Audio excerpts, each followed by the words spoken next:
Speaker Punjab assembly Imran Khan ने कहा है कि जो इजलास है वो जो बुलाया गवर्नर पंजाब ने वो गैर कानूनी तरीके से बुलाया, गैर आईनी है। आप इस पर क्या कहेंगे? ये स्पीकर साहब का जो स्टांस है ये गलत है, रूल्स और आइन के ख़िलाफ़ है।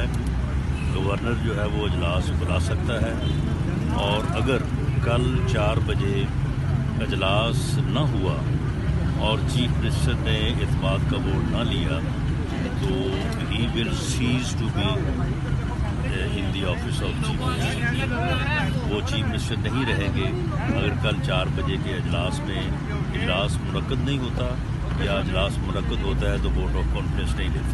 अच्छा राना साहब, ये फरमाइएगा स्पीकर पंजाब असेंबली इमरान खान ने कहा है कि जो इजलास है वो जो बुलाया गवर्नर पंजाब ने वो गैर कानूनी तरीके से बुलाया, गैर आईनी है। आप इस पर क्या कहेंगे? ये स्पीकर साहब का जो स्टांस है ये गलत है, रूल्स और आइन के ख़िलाफ़ है। गवर्नर जो है वो इजलास बुला सकता है और अगर कल 4 बजे इजलास न हुआ और चीफ मिनिस्टर ने इत्मीनान का वोट ना लिया तो he will cease to be in the office of chief minister. वो चीफ मिनिस्टर नहीं रहेंगे अगर कल 4 बजे के इजलास में इजलास मुनक्कद नहीं होता या इजलास मुनक्कद होता है तो वोट ऑफ कॉन्फिडेंस नहीं लेते।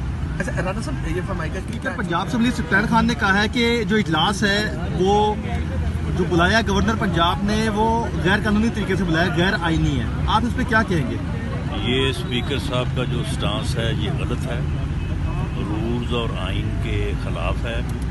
गवर्नर जो है वो इजलास बुला सकता है और अगर कल 4 बजे इजलास न हुआ और चीफ मिनिस्टर ने इत्मीनान का वोट ना लिया तो he will cease to be in the office of chief minister. वो चीफ मिनिस्टर नहीं रहेंगे अगर कल 4 बजे के इजलास में इजलास मुनक्कद नहीं होता या इजलास मुनक्कद होता है तो वोट ऑफ कॉन्फिडेंस नहीं लेते।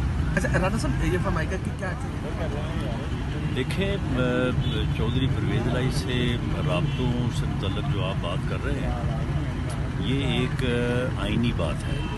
अगर चौधरी परवेज़ इलाही साहब एज चीफ मिनिस्टर दुहाई दे रहे हैं कि 99% लोग असम्बलियाँ तोड़ने के हक़ में नहीं हैं तो फिर क्या, फिर अदम इत्मीनान नहीं आएगा तो फिर और क्या आएगा?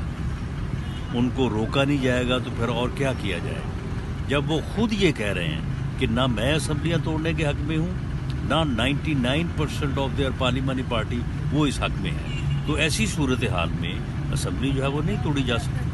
तो आपने तो नंबर की अगर बात की जाए पंजाब असेंबली के अंदर नंबर की उन्होंने बाकायदा इंटरव्यू में कहा है कि 99% लोग हमारे जो है वो असम्बलियाँ तोड़ने के हक़ में नहीं है। अब एक पागल आदमी, एक अहम एक इंसान जो है वो पीटीआई को भी हादसे से 2-4 कर रहा है, पंजाब गवर्नमेंट को भी हादसे से 2-4 कर रहा है, सिस्टम को भी कर रहा है। तो इस पागल इंसान का इदराक किया जाना चाहिए और इस वक्त कौम में, अदारों में, हर जगह पे ये कंसेंसस है कि इस पागल आदमी को रोका जाए वरना ये इस मुल्क को किसी हादसे से 2-4 कर देगा। ऑडियो आई है, सुनिए आपने?